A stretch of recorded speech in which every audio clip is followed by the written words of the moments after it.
Questions 8 through 10 on the 2014 Grade 12 Euclid Math Contest. In the diagram, ACB is equal to ADE, the angles, equal 90. If AB is 75, BC is 21, and AD is 20, CE is 47, determine the exact length of BD. Let's label this diagram. AB, they have said, is 75. BC is 21. AD is 20. And this EC is 47. All right. Well, we can figure out a lot of this pretty quickly here. The first thing, of course, I can do is figure out AC using Pythagoras. So AC squared plus BC squared is equal to AB squared. So that means AC squared is basically 75 squared minus BC squared, which is 441. So that's what, 5625 minus 441? Yeah. And that is 5184. So AC is the square root of 5184, which is 72. So AC is 72 from there to there. Well, EC is 47, so AE must be 72 minus 47, which is 25. So this guy in here is 25 from here to here. All right. The next step is to figure out ED. That can be done pretty quickly. ED, again, using Pythagoras, plus 20 squared is equal to 25 squared. And when you solve for that, you get ED is equal to 15. Okay. So now what do we have? We have 15 here. Now we need to figure out the length of BD. So basically from here to there. And we can use the cosine law. And that's going to be BD squared is AB squared plus AD squared minus 2AB times AD times the cos of the angle BAD. So a lot of these we have already. AB, of course, we know that's 75 squared. AD is 20 squared, and then minus 20 times 75 times 20. Now the only thing we don't know is that cos BAD. Cos of BAD, what is that? Well, we're going to have to figure out some angles in here. BAD is really just BAC plus DAE, or EAD, whichever way you want to call it. And each of these two guys, can be figured out individually pretty quickly. So for example, the cos of BAC, if you look at that angle, and look at this triangle, is 72 over 75. And from that, using your calculator, you can get an angle value for BAC. It's approximately 16.26. And then very similarly, you can use those triangles, since they're right triangles, to figure out EAD. EAD is 20 over 25 using that right triangle. And using your calculator, you can figure out the value of EAD. It's going to be approximately 36.87. So there you go. Now we have pretty much BAD. If you add those two up, it's 53.13 for that angle, BAD. So put that in there, 53.13. And now you're just number crunching at this point. This is all just one big long number, and I'll let you solve for that. When you do, you get BD squared is equal to 4225, and therefore when you take the square root, BD will be equal to 65.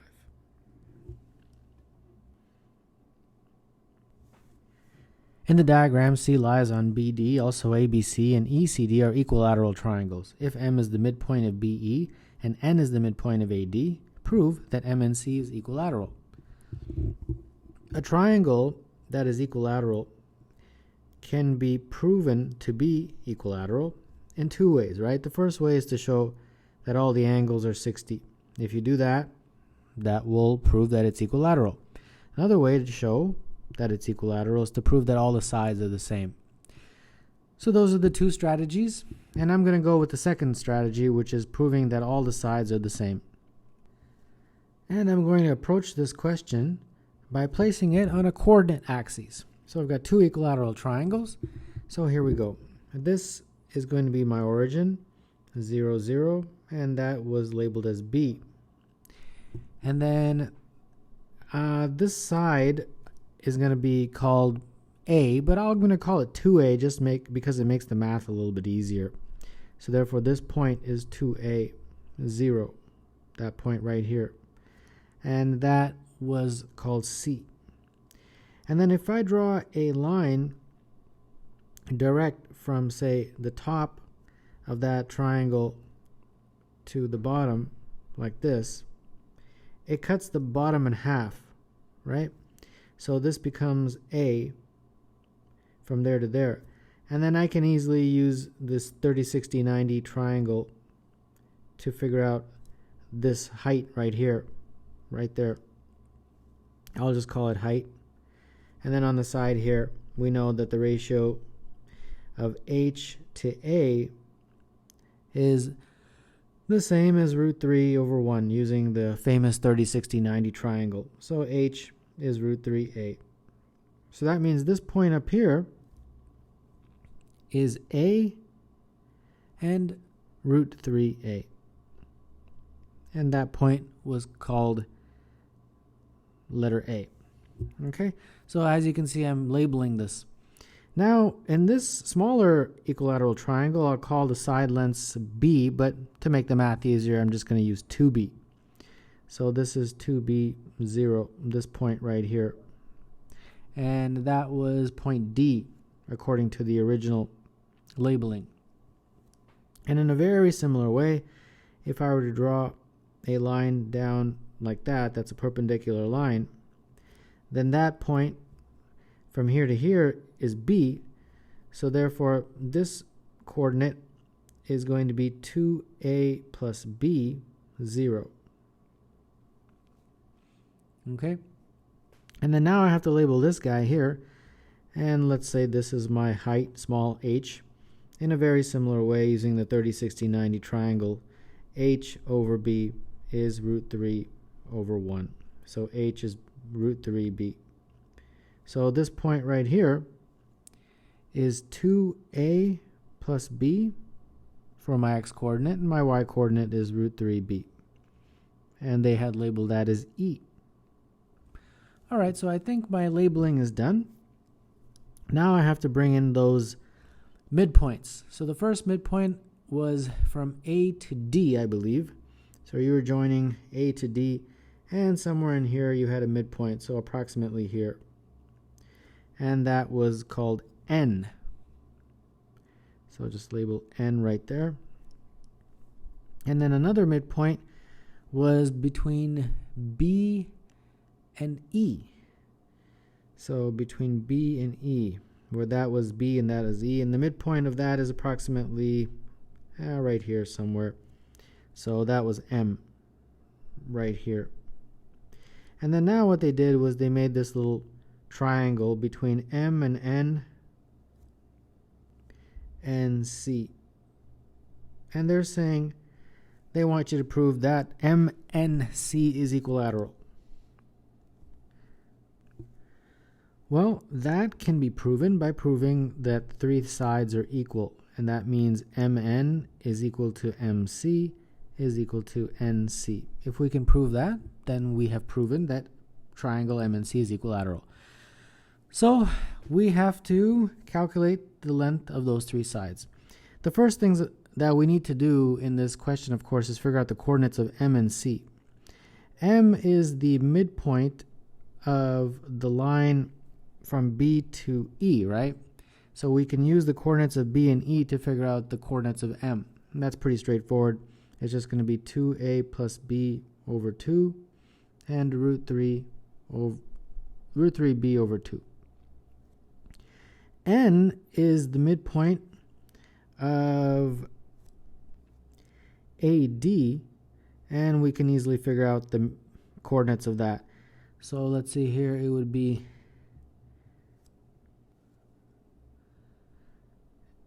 A plus 2A plus 2B over 2, and then root 3A over 2, like that.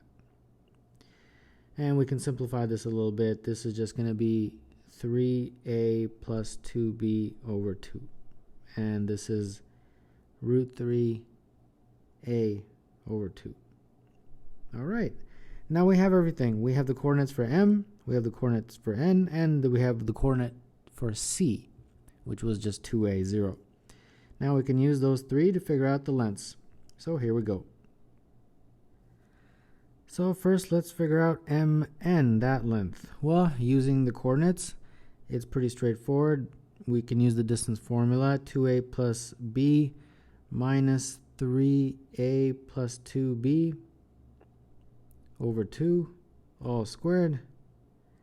And then, of course, the other coordinate, root 3B minus root 3A over 2, all squared.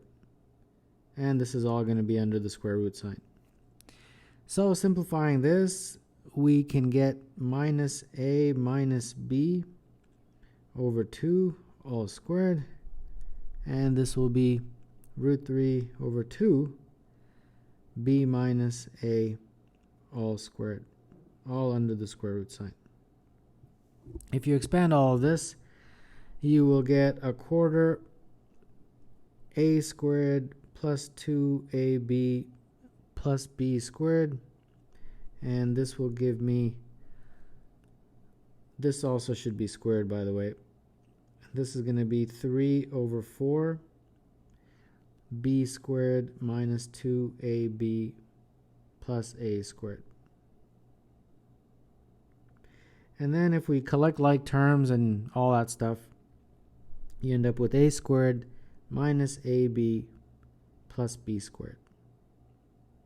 Okay, so I've got A squared minus AB plus B squared, all under the square root sign, is equal to Mn. Now at this point it doesn't mean much to us, but my hope is that MC and NC are the same, and if so, that will prove what I'm trying to show. Alright, let's move forward with the next guy, which is MC. We have to show what that is equal to. Well, in the same way, using our coordinates, 2A plus B over 2 minus 2A, all squared, plus root 3B over 2, all squared, under the square root sign.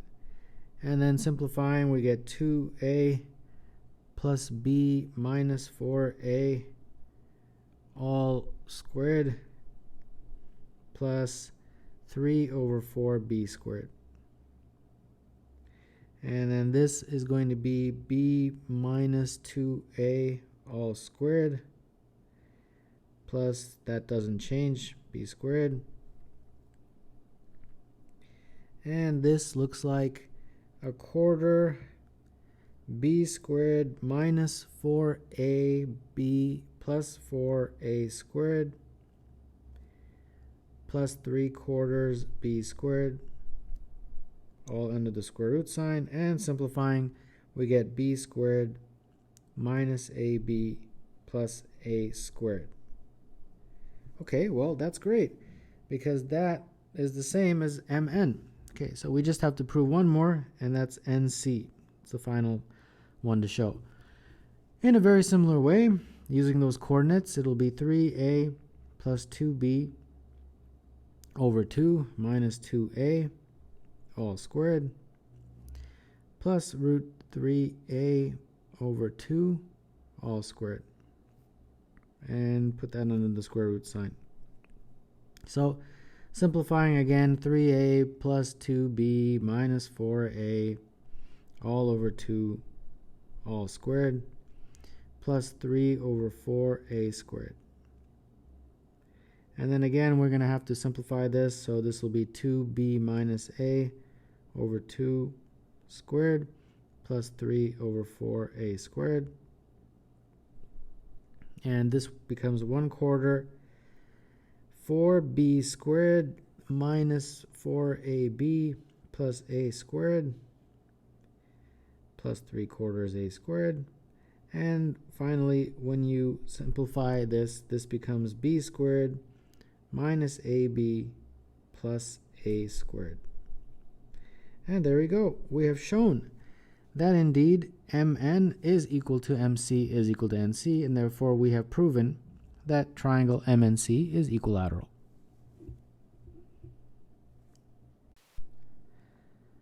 Without using a calculator, determine positive integers m and n for which the sign of 1 to the power of 6 plus the sign of 2 to the power of 6 and so on until the sign of 89 to the power of 6 is equal to m over n. Well, I will use summation notation throughout this question. We have x going to 1 to 89 of the sign of x to the power of 6. And that's pretty much what this is. All right, we have to somehow figure out one fraction that this all equals to. Okay, so probably going to use a lot of trig identities. Now, the one thing I immediately notice is that this can be grouped. If you notice, in everything that I need to explain in this question, I'll do on the side here. So I'll give myself sufficient space. So that can be grouped, right? You can have the sign of 1 plus the sign of 89. And then you can have the sign of 2 plus the sign of 88, and so on. You can put them in pairs like that. So what I've really done is I've taken the sign of x to the power of 6 plus the sign of 90 minus x all to the power of 6, like that. And then what's interesting is that it doesn't pair up perfectly. There's always going to be one in the middle left over. And that one in the middle that's left over is the sign of 45. And don't forget, that is to the power of 6. And this summation notation changes from 1 to 44. All right? So that is going to help us out. Now, this 90 minus x, we need to simplify. And if you recall, the sign of a minus b is equal to the sign of a times the cos of b minus the cos of a times the sine of b, right? One of the many identities. So this 90 minus x is what we have to simplify. That's going to be the sine of 90 times the cos of x minus the cos of 90 times the sine of x. Well, the sine of 90 is 1, so that just gives me cos of x, and the cos of 90 is 0. So interestingly, it just simplifies to cos of x. So this becomes the sum from x equals 1 to 44 of the sine of x to the power of 6 plus that became the cos of x to the power of 6. And then this one here, I can actually figure out a numerical value. Sine of 45 was what? Root 2 over 2. So when you take it to the 6th power, it just becomes 1/8, like that. So we're making some progress here. Now the next thing we have to tackle is this cos x to the power of 6. Well, we do know one very common identity, and that is that the cos of x plus the sine of x is equal to 1, right? That is probably one of the most commonly known trig identities. And if we isolate for the cos of x squared, it's going to give me 1 minus the sine of x, 1 minus the sine of x squared. But this is the cos of x to the power of 6, so I have to take this and basically raise it to the 3rd power. So that means I've got to take this and raise it to the 3rd power, right? And when I do, and I expand this all out, this basically, I'll write it all out. I'll let you do the expansion, but the simplified version is 1 minus 3 sine squared x plus 3 sine to the fourth x minus sine 6x. So we substitute that into here. So we've got x equals 1 to 44 sine x to the power of 6, and then this cos, this was basically the cos of x to the power of 6, and that is going to be plus 1 minus 3 sine squared x plus 3 sine to the fourth x minus sine to the sixth x. And let's not forget about that 1 over 8. That 1 over 8 I'll just put out here in the beginning to avoid making it confusing. Alright, so what we have now is that some of these things cancel, which is very much welcome. This cancels with that, so that's great. So all we're left with is 1 minus, and I'm going to factor this, 3 sine squared x, and then in factors it'll be 1 minus sine squared x, like that. Alright, well, the good news is that this right here, 1 minus sine squared x, is the equivalent of cos squared x. So there we go. We've got it pretty nicely simplified now. Now we have to change this into a double angle identity. So on the side here, I will write out what we can do. If you recall that the sine of 2x is equal to 2 sine x cos x. And I hope you can see that they're similar to that, but we have to make it into that form. Okay, not too much of a problem, I think. What we can do is we can, first of all, we have to square it, because it's going to be 4 sine squared x cos squared x, because we've got squareds here. So that's the equivalent of writing sine 2x squared. Okay, so we're almost there, but we have to change it a little bit with the fractional part. This is 3, right? But we have a 4 here. So if I put a 3 over 4 on this side, and then I put a 3 over 4 on that side, it will allow me to make the substitution. Correct? So now I've got it into this form. These 4's cancel, and then I have 3 sine squared theta cos squared theta, which is exactly what I have here. So that substitution can be made at this point. Let's move this up a bit. So I can now put in 3/4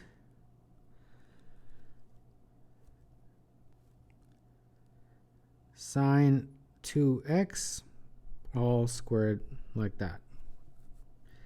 All right, so that's some pretty good progress. Now we can break up this summation notation.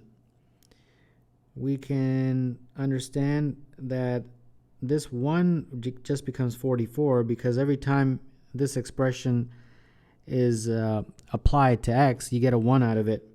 And then you can bring the 3/4 out, and then you just have from x equals 1 to 44 of sine of 2x all squared, like that.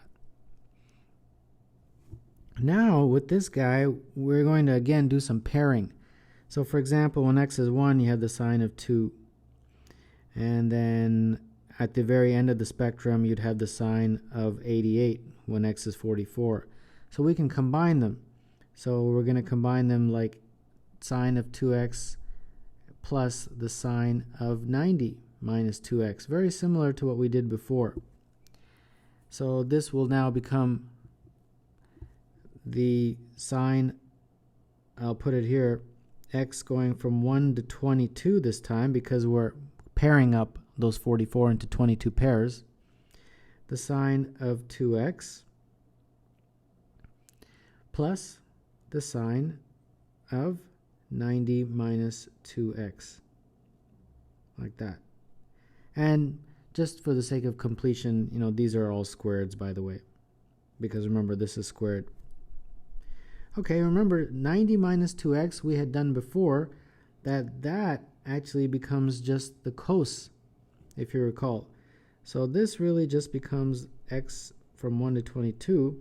This one stays the same, but this becomes the cos of 2x. And don't forget, it's all squared. All right? So I just wanted to do that on the side to make it a little bit clearer. So really, I've got to just make that substitution. So all this stays the same, minus 3 over 4. But this now becomes the following.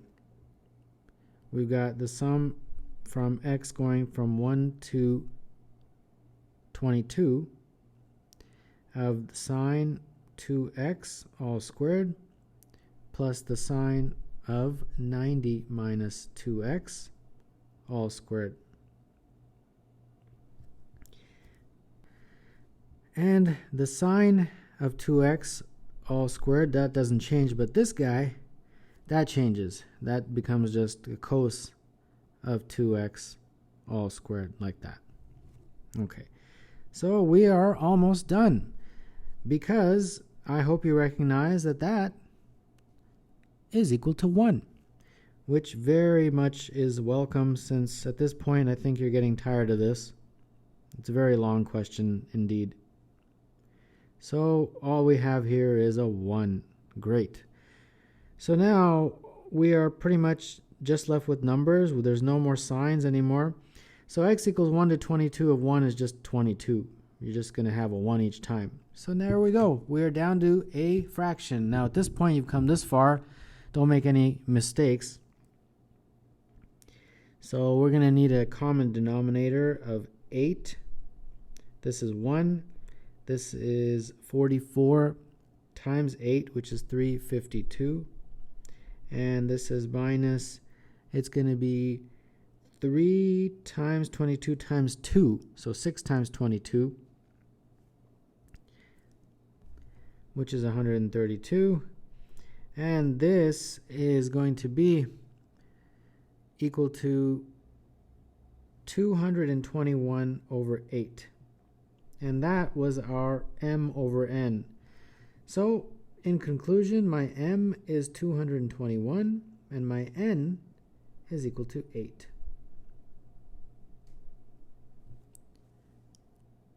So let's just go back and look at the original question so long ago. Without using a calculator, determine that it's equal to m over n. And in particular, they want you to determine what is m and what is n. Okay, that's what we did. We got down, we calculated an actual numerical value, and m is 221 and n is 8.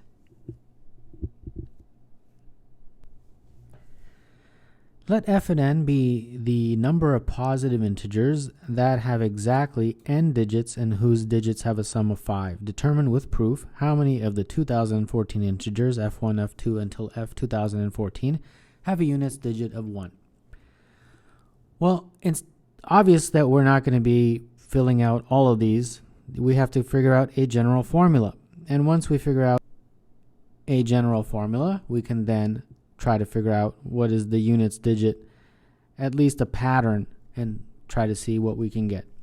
Okay, so what I'm going to do is first explain it with a simple scenario. So, for example, let's say you have a number that begins with the letter 5, number 5, and you've got another number that begins with the number 4, and then the number 3, number 2, and the number 1.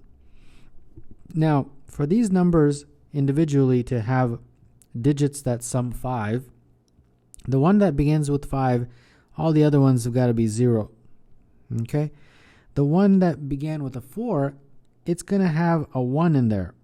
The 1 could be there, right? This has a sum of 5. This has a sum of 5, the digits. How about if you have a 3? Well, if you have a 3, you've got a few choices. You can have a 3 and a 2, and then 0, 0, 0. Or you can have 3 and then 2 1s, and then 0 0. There's lots of other possible combinations, but I'm just giving you sort of the basic idea. What if you have a 2? If you have 2, you've got a few possibilities. You can have a 2 and a 3, and then 0 0. I'm just writing 5-digit numbers, but it could be any number of digits. I'm just giving you an example. You can also have 2, 2, and 1, and the rest would be zeros. Or you can have 2, 1, 1, 1, and the rest will be zeros. These all have digits that add up to 5. 1 gives quite a few possibilities. You can have a 1 and a 4, and then 0, 0, 0. 1, 3, and a 1. You can have 1, 2, 2. You can have 1, 2, 1, 1. And then finally, you can have all 1s. Any of those have digits that add up to 5. So these are all the possibilities. So now we have to come up with a general formula. I'll explain a few of them, and then the rest I'll let you figure out, because the explanation is applicable to any of these. For the first one, it's pretty straightforward. There's only one possible way of making this number. No matter how many digits it has, the 5 will be in the very first position, and that's fixed, and the rest are all zeros. So there's only one way of making that number. No matter what the number of digits are, the 5 is always going to be the first digit, and the rest are all zeros. This one is the first time it gets a little bit interesting. The 4 is fixed as my first digit, but from the remaining digits, or positions I should say, I have to put a 1 somewhere. So in this particular case, there was how many? 4. There was 4 remaining spots. From those 4 spots, I have to choose 1 spot to place that 1. So there's 4, choose 1, which is 4 ways of doing that. And I'll write them out just to explain. There's 1, there's 2, there's 3, and there's my 4th. See how it's 4 ways of making that number. Now that's great, because that allows me sort of to give her a little pattern. So in general, the pattern is as follows. If there's n digits, it would be n minus 1, choose 1. Here there was 5 digits, that's why it's 4, choose 1. But if there's n, it's n minus 1, choose 1. Okay? So I'll explain a couple more, and then I'll just write them all out, because I don't think you need to hear me explain every single one. I'll explain 2 more. Now let's move to the next one. Again, for this scenario, the 3 is fixed, but the 2 can be placed in any of the remaining slots. So if there's n, it would be n minus 1, choose 1. From the n minus 1 remaining spots, we have to choose 1 to place the 2. All right?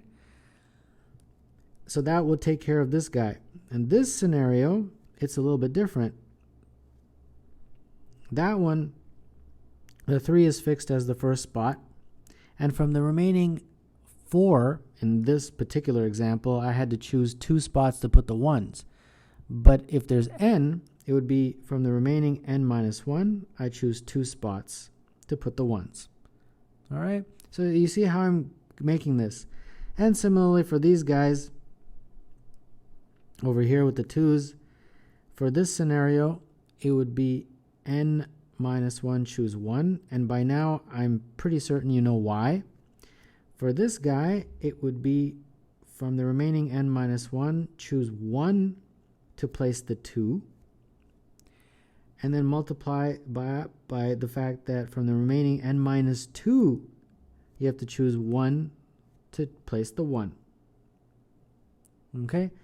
And then for this guy, from the n minus 1, you have to choose 3 of them to place those 3 1s. All right, you getting the hang of this? Okay, great. So now we just have to deal with these guys here, and we can add them all up. For this one here, from the n minus 1, you choose 1 spot to put the 4. For this guy, from the n minus 1, you choose 1 spot to put this 3. And then from the remaining n minus 2 spots, you choose one spot to put the 1. For this guy,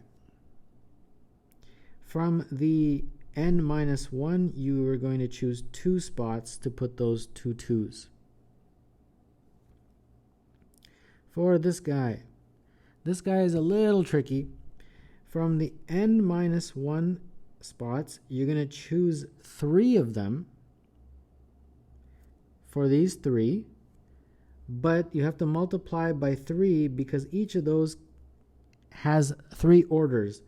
They can be put as 2 1 1, 1 2 1, or 1 1 2.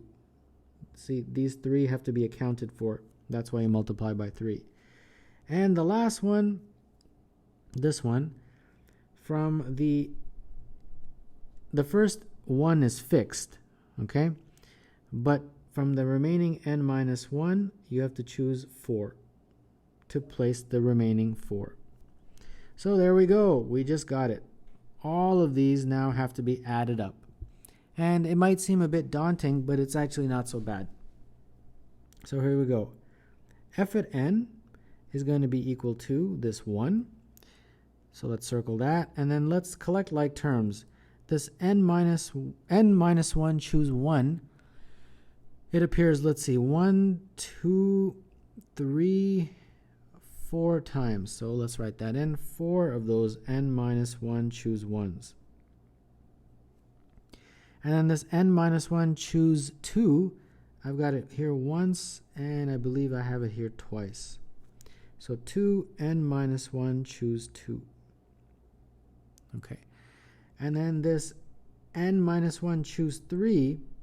I've got once here and 3 times here, so that's a total of 4.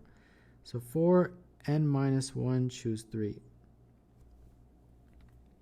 And then these guys are identical, and I've got 2 of those. So 2 of those n minus 1 choose 1 times n minus 2 choose 1. And then finally we've got this n minus 1 choose 4. This one right here. So there we go. We've combined them all. And now I've got to simplify this. Okay. So I'm not going to skip any steps. I'm going to do this in the full way. So this is n minus 1 factorial n over n minus 2 factorial times 1 factorial. This is 2 times n minus 1 factorial over n minus 3 factorial all over 2 factorial plus 4 times n minus 1 factorial times n minus 4 factorial times 3 factorial. And then now we've got a double one. We got 2 times n minus 1 factorial times n minus 2 factorial. And then the 1 factorial I can leave out because that's just 1. And then n minus 2 factorial times n minus 3 factorial. And then this one is n minus 1 factorial all over n minus 5 factorial times 4 factorial. Okay, so now the magic happens where a lot of this factorial notation disappears. So this becomes 1 plus 4 times n minus 1, right? If you're familiar with factorial notation, you know that kind of canceling out happens. This one becomes just n minus 1 times n minus 2. The 2's cancel, so that helps. This becomes 4 over 6, which is 2 over 3, n minus 1 times n minus 2 times n minus 3. This one is 2 times n minus 1 times n minus 2. And the last one is the longest one. It's n minus 1 times n minus 2 times n minus 3 times n minus 4. And it's all over 24 actually, 4 factorial. Okay, so we have brought it down to this point. Now we have to simplify it. Now this simplification is actually pretty straightforward now because this is just basic algebra. What we have to do is just get one big long denominator, which is going to be 24, and then let's add this all up. We can simplify a little bit here and there, but I'm confident that you know how to do this. So I'll write it out, don't worry. This is going to be 1 plus 4n minus 4 plus 3, because I can combine this one and this one, times n squared minus 3n plus 2, and then this 2 over 3, and then all of this expanding out is n to the power 3 minus 6n squared plus 11n minus 6, and then the last one, which is 1 over 24, and then n to the power of 4 minus 10n to the power of 3 plus 35n squared minus 50n plus 24. Okay, so now we can put it all under one denominator, and that common denominator will be 24. So once we do that, we get 24 minus or plus 96n minus 96 plus 72n squared minus 216n plus 144 plus 16n cubed minus 96n squared plus 176n minus 96 plus n to the power of 4 minus 10n cubed plus 35n squared minus 50n plus 24. All right. Now we collect like terms, and when you do, we get n to the power of 4 plus 6n cubed plus 11n squared plus 6n over 24. And we can factor out an n, and we get n cubed plus 6n squared plus 11n plus 6 all over 24. And this further factors nicely. It's going to be 3 factors. N, and I believe 1, 2, and 3. Plus, plus, plus, all over 24. And this is our f at n. So, that was the first part of this question. Figuring out a general formula for f at n. Now we have to figure out for what values of n does this expression give a units digit of 1. So we make a table and off we go. So we got 1, 2, 3, 4, 5, 6, 7, 8, 9, 10, and so on, right? And what we do is we will consider groups of 40 because there's a pattern and it repeats every 40. So f at n, I'll just do a few of them. 5, 15. What I'm just doing is I'm plugging in the value of n into this big long equation here. And you get 35, 70, 126, 210, and so on. 330, 495, 715, like that. So the units digits obviously are 1, 5, 5, 5, 0, 6, 0, 0, 5, 5. So far there's only one guy here that has a units digit of 1, and that's when n is 1. All right, let's keep going here. Let's do it for 11 to 20. And let's fill in the values of f at n.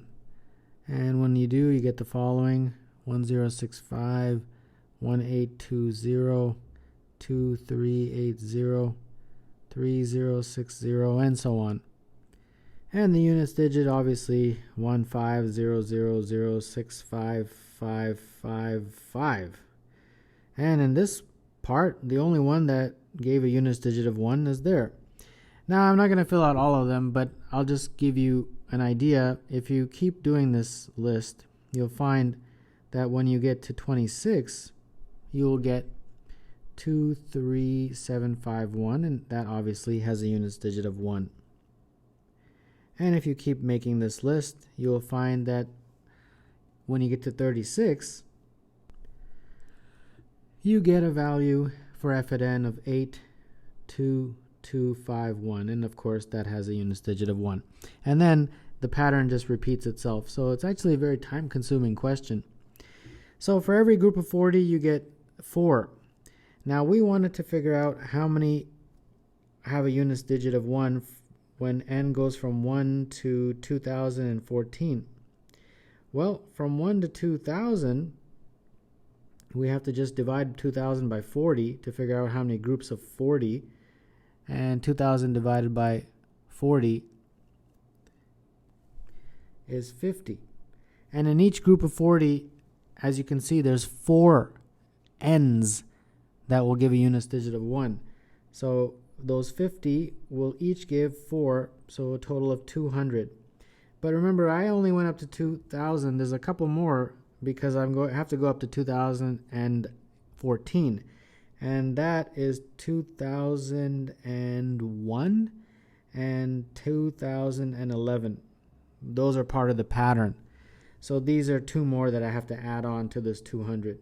So 200 plus those 2 is 202. And that's how many values of n between 1 and 2014 will give a units digit of 1 for f at n.